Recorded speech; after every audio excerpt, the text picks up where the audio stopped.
依家係早上5點半，醒咗好肚餓，整個簡單嘅早餐。咁屋企呢，淨係揾到呢種麵包。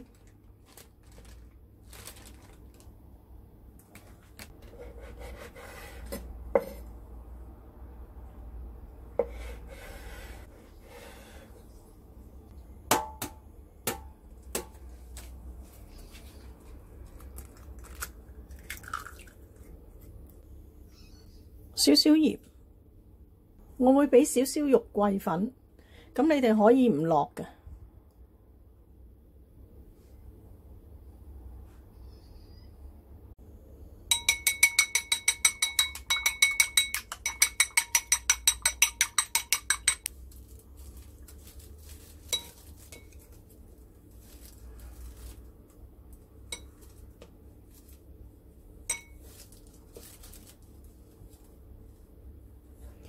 呢啲做法呢，有啲似法式多士。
俾少少糖漿落去，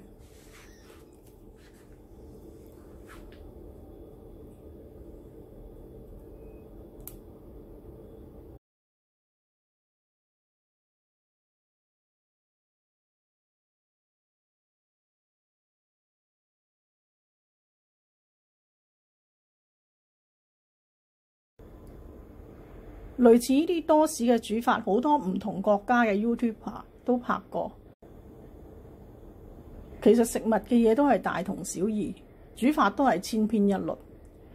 全部食物其實之前都有人煮過，係咪？如果人哋煮咗，你唔可以再煮，咁我都唔知係咩道理。個仔又醒咗，要再煮。